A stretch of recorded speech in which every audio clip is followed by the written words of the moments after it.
Good morning, good morning, good morning. Welcome to another episode of On the Couch with Creatives. I'm in the UK, so I say good morning, but good afternoon or good evening if you're anywhere else in the world. I'm Melanie Perry. I'm Julie Hyde-Mew. And this is On the Couch with Creatives. As fans of the show will know, we're part of the Creatives Group, the professional network for creative professionals in all industries throughout the globe. We're here to help you connect, create, grow, and develop your creative business together. But this is On the Couch. So Julie, who do we have on the couch today? Well, today we're talking to Toby Gorniak MBE, and that makes him sound very conservative and a pillar of society, but he's actually Toby G, a hip-hop artist and dancer. He's also an award-winning transformational coach, which is where the MBE comes from. An inspirational speaker and mentor, he uses his personal life experiences to help transform the lives and mindset of people from a range of different backgrounds. So let's bring him on the couch. Hello, Toby. Hello, guys. You all right? Yeah, well, lovely to see you. Before we get into the work you do as an inspirational speaker and mentor and how you transform people's lives through your art, let's kick off with how you became a hip-hop artist in the first place. Yeah, so I think what happened was when I was younger, I listened to a lot of hip hop at home because my brother and my sister were really into that music. So I was kind of brought up with it. And to me, it was something we heard every day. We danced to it, we had fun with it, and something I just fall in love with. Brilliant. And tell us your story, because you do have a story of how you came to be to the place that you are now, don't you? Yeah, definitely. My beginning roots, I am a Romani gypsy, born in Poland.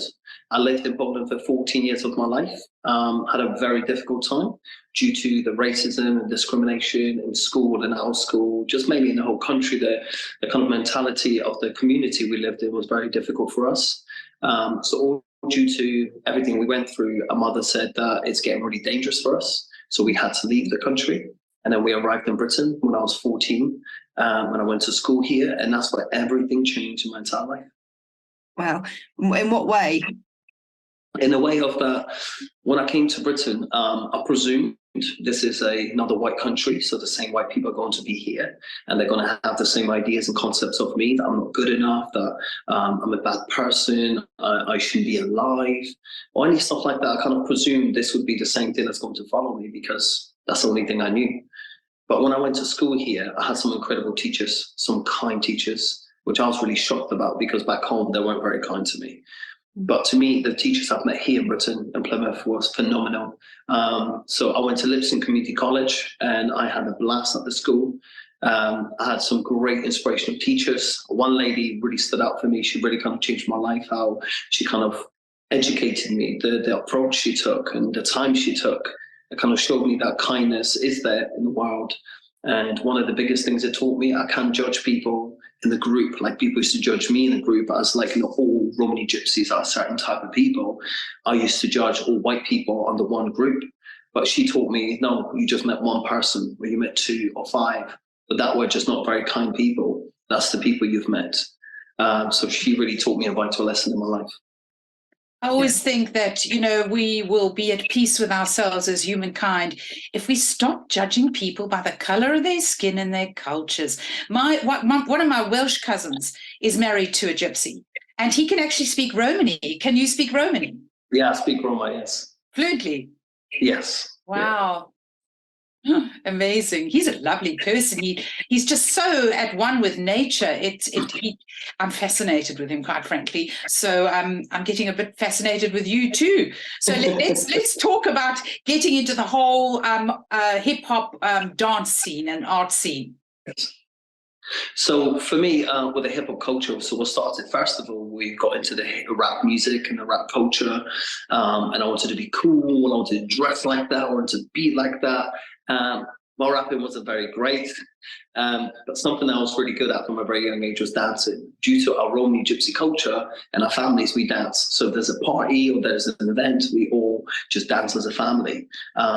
So dancing was something very natural to me. And then I discovered breaking, so break dancing. And when I saw that, oh my God, I just fell in love with it. Love the acrobatics, the skills, the power moves, the whole technique, the style, the flavor, the attitude, everything that was in it. I was like, that is just me. That's just got my name written on it. And I started messing around when I was a little kid, started practicing. We had like cardboard boxes that we, stuck to the floor. We had a little boom box that we had a car battery, plug it into. Boom box, oh my word, yes. Yeah, we were dancing in the local little space that we had outside, and we were training. And then from then it just grew and grew and grew. And the more I spent time with it, the more I actually got to learn the culture of hip hop. So it wasn't just the popular thing that I got into at the beginning. Later, I actually started learning about the realness, the real culture of hip hop and what it means to call yourself hip hop. But that's very different from your beginnings, your roots, because hip hop, the roots are New York on the streets in the 1970s. So how did you embrace a totally different culture then, really? Yeah, I think for me, the thing about hip hop, it's a culture that came from nothing to something. And I felt really close to it because I came from nothing. Or I was made to believe that was nothing. So for me, hip hop was the culture that kind of helped the people that were underprivileged, people that were just lost, people that were just fighting for their freedom, fighting to be seen and heard in the world.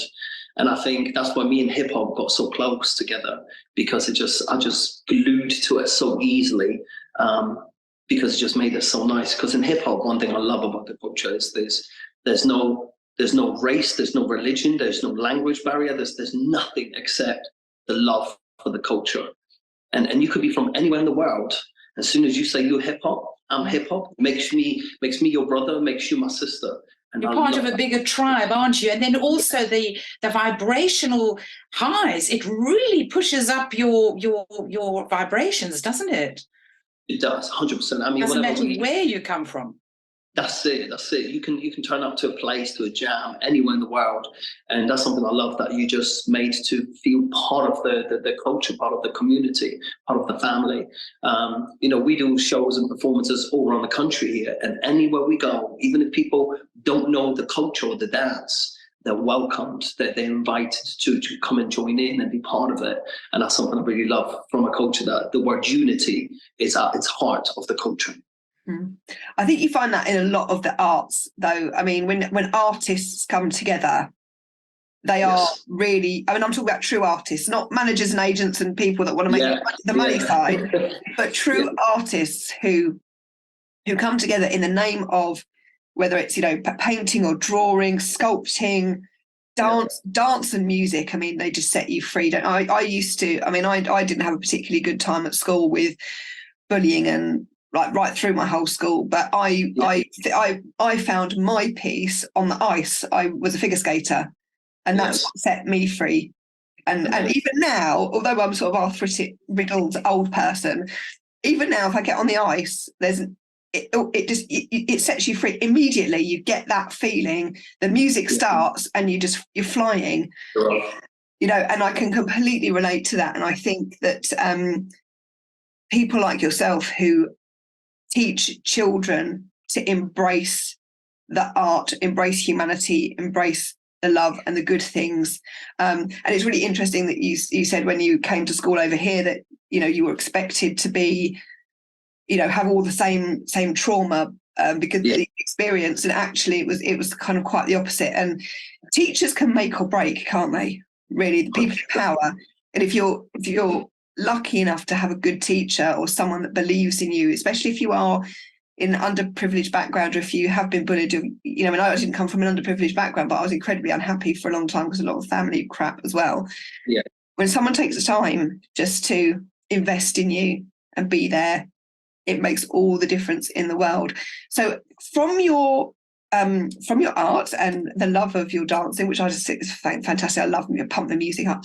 How did you then transform into a transformational coach and help others to realize their potential and not be limited by past beliefs and unlock their potential?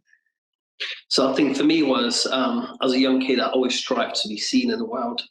And I realized that due to being a Romani gypsy, I always had to be 5 times faster, 5 times stronger, 5 times smarter, 5 times kinder, just for people to acknowledge me. Because of those things, I strived so hard in my life. And then I started teaching in the local youth club. The manager of the local youth centre said, Toby, if you teach the kids, we'll give you free space. And I was like, yes, free space. Because dancing outside, especially in England, it rains 80% of the time. I mean, it's not nice. But to have a free space was incredible.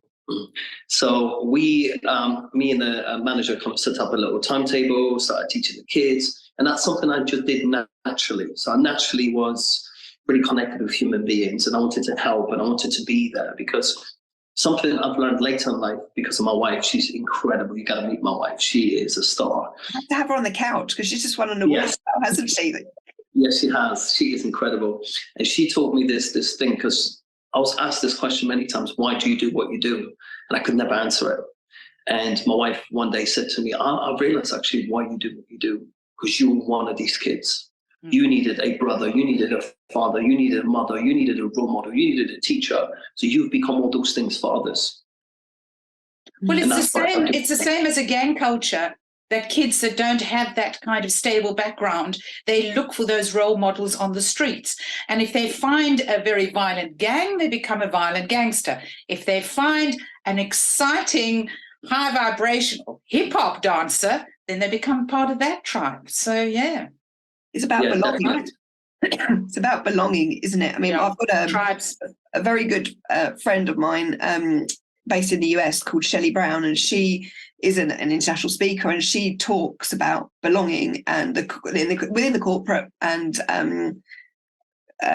sort of travel space.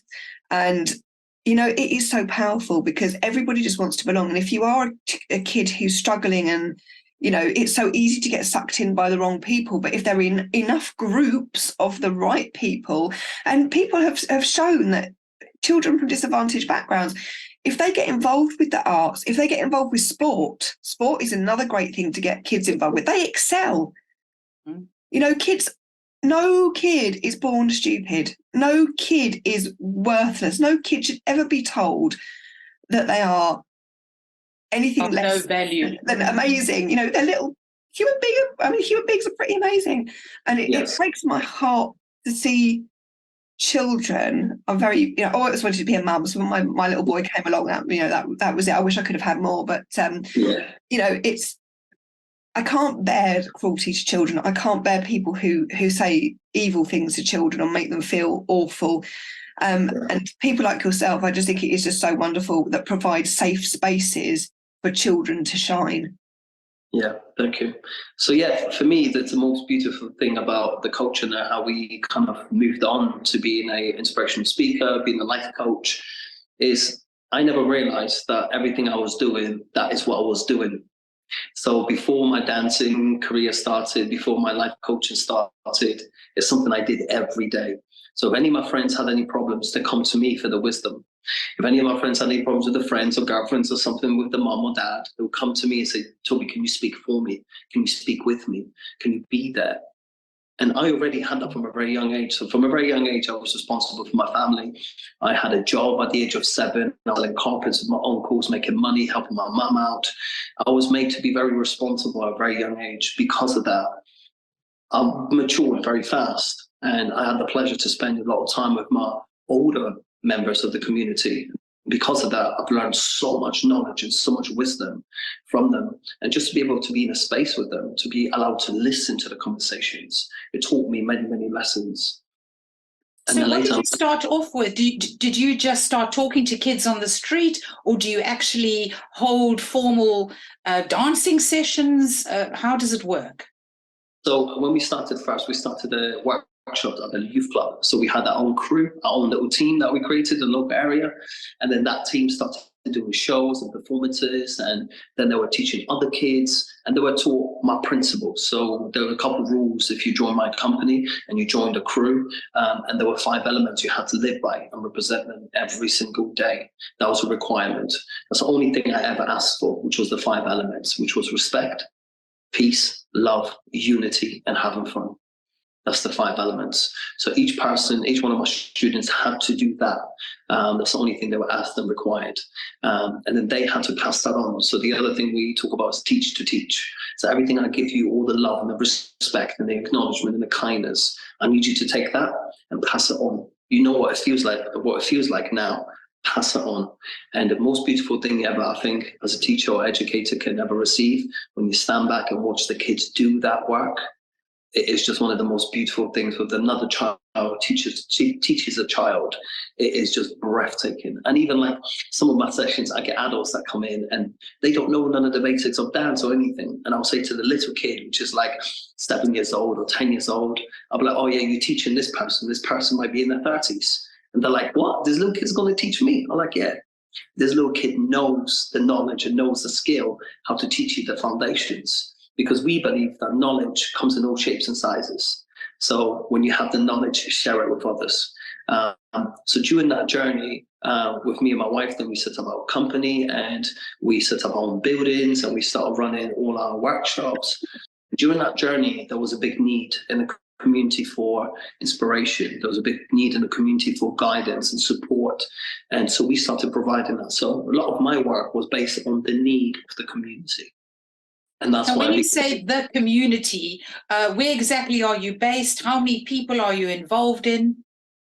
So I'm based in Plymouth in the UK, and I'm involved with like hundreds of different schools, colleges, community groups, youth groups, universities.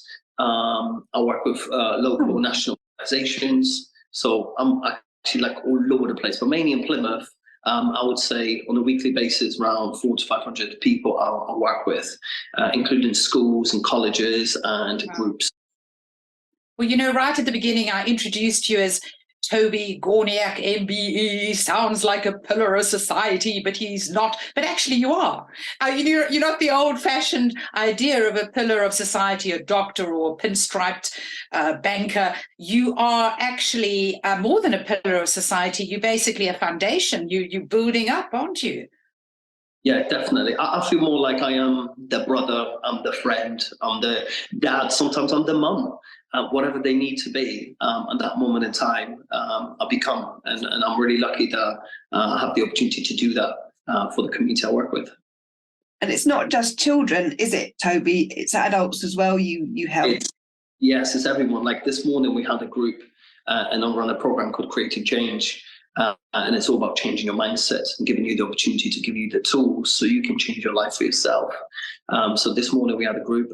One lady there is 67 that turns up and takes part in our classes. And there's lots of other people between 18, 20, 30, 40, all different types of ages. And in that group, it's all about giving people the tools that sometimes they didn't receive because of society, because of culture, because of family, because of upbringing.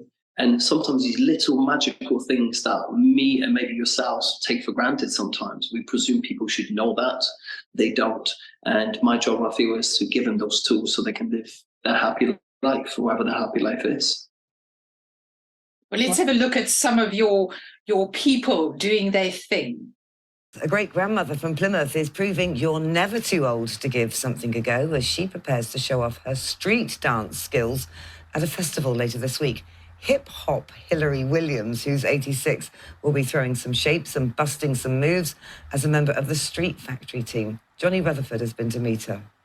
Hip-hop at Street Factory, but check out the 86-year-old great-gran getting in the groove. And 1, and 2. Yes, this is Hip-hop Hillary, who's spun a few heads with her nifty dance moves. It makes me feel very agile. I know I'm no more agile, but it makes me feel agile. It just makes me feel very happy. And wave. Hillary started hip-hopping by accident after answering a call for more volunteers to dance at a show. I thought I was going to dance on the hoe and do a lovely little waltz or something. And it turned out to be hip-hop. Since August, she's been joining in on the community dance class at Street Factory, where all ages are welcome, but the majority are young. The children say to me, gosh, you're doing well. I look at them and some of the contortions they get into is magnificent. But it's just a very happy experience altogether, and I try never to miss it. Down with the kids. Down with the kids. And the show she volunteered for is this Friday, called Roots Up. The Roots Up Festival was firstly designed to be part of the Mayflower 400, and we have ended up here due to COVID, few delays and few more tries, but we're here now. So we're really excited for the event, for the festival. It's to bring the community together. We all went through a lot, and I think this year just brings some joy, happiness, and unite the community together. As well as dance, the show will include theatre, rappers, R&B performers, a hip-hop band, and of course, DJs. It's good and it's important because it brings different people together, you know what I'm saying, from different backgrounds. Because hip-hop is one thing that unites a lot of people, a lot of demographic, bring them all under one umbrella. So my brother G Prime comes from an Afro-Caribbean vibe. I come from an Afro-Latin vibe. So we're just trying to mash up the place, represent Street Factory, my brother Toby G, and bring a whole family together with different energies, different vibes, and basically is bring the world together as one. And you can catch the 3-hour show in Plymouth City Centre from 6 p.m. onwards this Friday. Johnny Rutherford, BBC Spotlight, Plymouth. DJ Price. So that was Street Factory doing their stuff. Fantastic, Toby. I just think it's marvellous. I really do. Thank you. Well, you obviously enjoy it. Oh, I love it. Love I it. might have to come down and have a go. Yes. Oh, bless you. Yeah. So tell us about your MBE, because obviously you've been recognized, and not just in your community, but nationally. I mean, you need to make your mark on a national level for you to get awards like that in this country. Yes, definitely. I think the MBE was amazing. It was a really crazy experience, something totally different. I mean, how it happened was I was at home with my family on Sunday. We always have a movie day, so blankets, snacks, and we just chill and watch some TV and stuff in the morning. So my wife went downstairs to open the post. So I said, I'll get the blankets, she'll get the teas, and then all the kids get the place ready. So we're all getting ready, and then my wife is screaming and being really excited. So I'm like, wow, something really cool happened for Joe to be that excited. So I got really excited because I played a postcode lottery. So I thought I won. So I'm waiting for Joe to come upstairs and tell me how much. And so Joe was coming upstairs, she said, you got to sit down, you got to sit down. So all the kids, everybody sat down, and she's reading out this letter, and I'm really confused when she's reading it because I'm thinking of the postcode lottery and she's mentioning the Queen. And I'm like, what does the Queen got to do with the postcode lottery? She maybe give some money or something. I thought, you know, I don't know. So then she finished reading the letter, and I'm like, so we didn't win no money? She goes, what you mean? She goes, what you mean? I said, this is the postcode lottery, isn't it? She said, no, it's not. This is huge. And I was like, I didn't even know what she said. The words I didn't even understand. I never heard before in my life. So then I had to Google it and YouTube the whole thing to understand what it was. And then once I've seen it on YouTube, I was like, wow, this is huge. Fantastic. And did you get it from the Queen? Did she physically pin the MBE on you? No, so my MBE was awarded by the Queen, but I received it from Prince William. Oh, lovely, like Prince Where, William. in Buckingham Palace or Windsor? Yeah, Buckingham Palace, yeah, William, yeah. So you were all dressed up in the pinstripe suit and the top hat, were you? No. So that one there was my cream suit. What Joe chose the really, really cool suit. Was like a cream suit with a pair of Nikes. And Joe was like, if we don't get in with those Nikes, I'm going to kill you. I was like, babes, we'll get in, we'll get in. And then we did get in with my Nikes and the suit, and they looked so cool, and I felt so great on the day. So yeah, it was a really, really special day, but a really weird day, because when we left, I was like, did this happen? Was this real? Like, somebody needs to pinch me, like, is this happening? Do you know what I mean? We were just, I was in a daze. I just couldn't believe that happened. And how has that changed things for you, getting your MBE? Has it opened more doors for you? Oh, 100%, but not just for me, for my community. It's this opportunity now. It's amazing. So lots more organizations and companies start taking us more serious. Because before, remember, we're a self-run organization. So a lot of people think you're just an alternative service, you know, kind of the mainstream service. But now, due to that MBE, a lot of people start taking that serious and saying, well, if they recognized you, this must be brilliant. So it gave us a lot of support. And the biggest thing is the MBE I use for is for my community. So if my community needs a job, I'll write them the CVs, and I'll write them a reference and make sure they get support and anything they need from us. So it has helped many of my people that I work with to be able to move on to the next steps. So yeah, definitely. Let's be honest, we're all terrible snobs. If you have MBE and OBE behind your name, or Sir, or Lord, or, you know, everybody goes, ooh, this is somebody special. And of course you are somebody special. You wouldn't have got an MBE if you hadn't been. Yeah, no, your work sounds amazing. Definitely. And then the biggest thing is I'm just buzzing because the people I can help and the people I can inspire. That's a really cool thing, because lots of times when I do my inspirational speaking, I can speak to the kids and I go, look, I came here to this country with nothing, not even a pound. We escaped our own country. We came here with nothing. I couldn't even speak the language. And now I received an MBE. I mean, that's just mind blowing. And my wife says, we're about to write a book and everything, and it's going to be called Refugee to MBE. Because that's when I started. That's how I started. I came here with nothing. And now to be in the position I am now, it's just incredible. So it shows people that anything is possible. That's fantastic. And what kind of tips do you have for people who want to be hip hop artists and also to use it to inspire their community? Do you have any top tips? Oh, 100%. Number one tip, create it, make it. So if that's a dance, start dancing. If it's painting, start painting, create something. Once you created it, share it. Number two would be share with people, show people.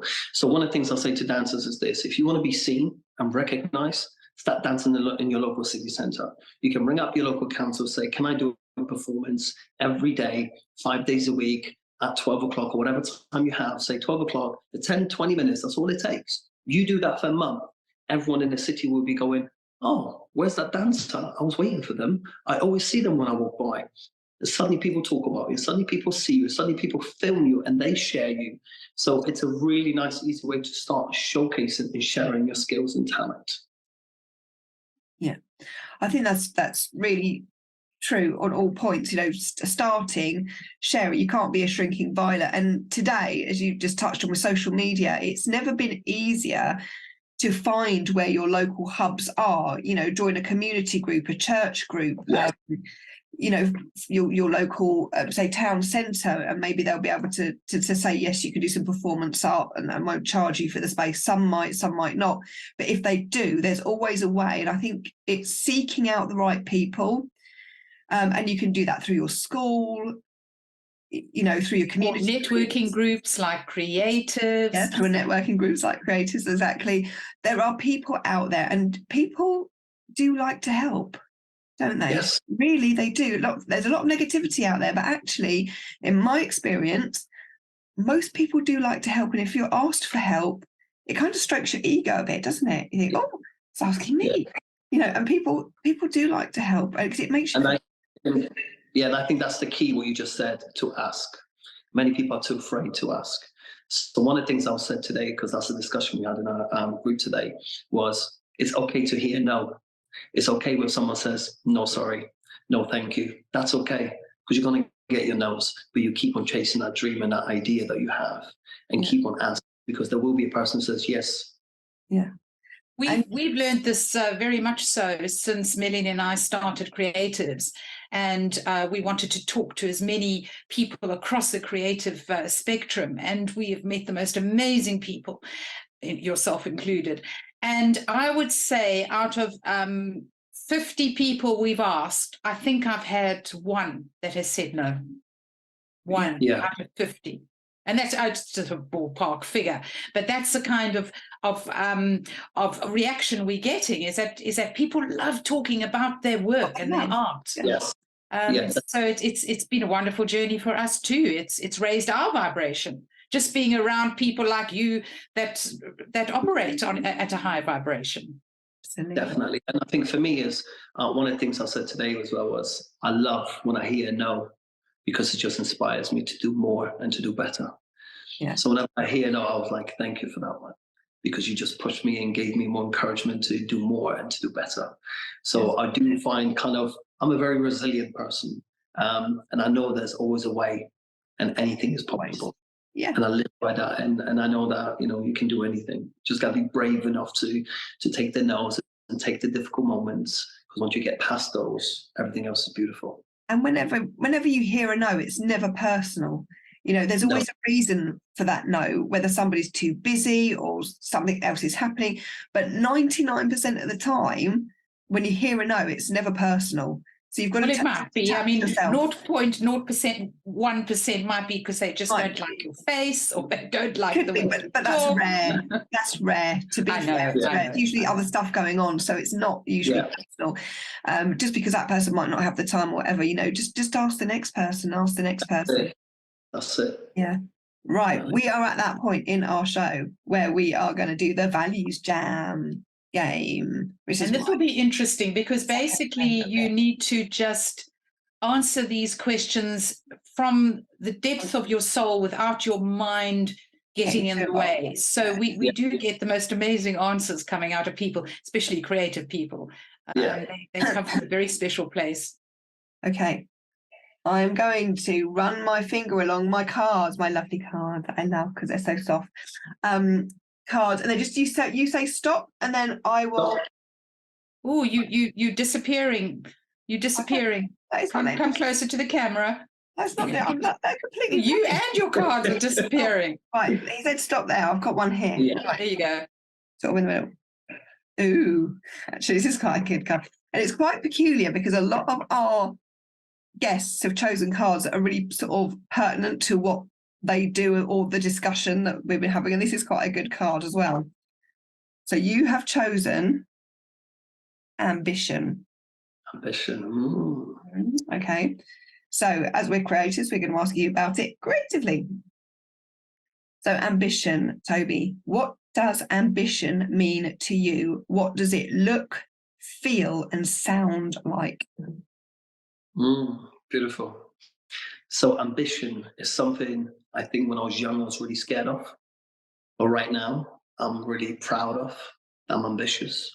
I am courageous in my ambition. I am giving in my ambition. I love in very ambitiously, very, very powerfully.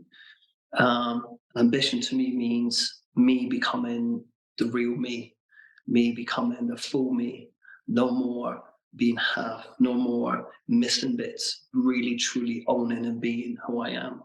That's ambition to me. I love it. What does it look like? Oh, it looks beautiful. It looks very kind, it looks very strong, it looks very powerful, but soft. What colour is it? It will be purple. Purple. I like that. I like that. What does it smell like? Hip-hop rhythm. Yes, with a nice groove. Yeah, it's got that warm, good feeling. Yes. And it would smell like cinnamon. I love cinnamon. I love cinnamon. Yeah, I love that smell. I love that because sometimes when people talk about ambition, they talk about it as if it's a bad word almost. Yeah. You know, when it's sort of 80s throwback to Gordon Gekko, and but it's not, ambition is not a bad thing. No, it's not. If you think about it properly. I love that beautiful cinnamon hip hop. Yes. It's an idea for a dance for you. Cinnamon hip hop. Yeah. That made me laugh. Yeah. It's been wonderful talking to you, Toby. Really, it has. And we wish you all the best in your, obviously, future endeavors. And hopefully we'll have you on the couch and your wife one day, hopefully. Because the more people we meet, the more people we want to talk to. So hopefully she'll come on the couch as well. But yeah, thanks so much for coming and talking to us. Just want to say thank you for having me. It's been beautiful to share my story with you guys. Just want to say thank you and peace and love. Thank you very much. Oh, that's wonderful, Toby. Thank you so much. But we're out of time. So until next time, we'll see you. Thank you.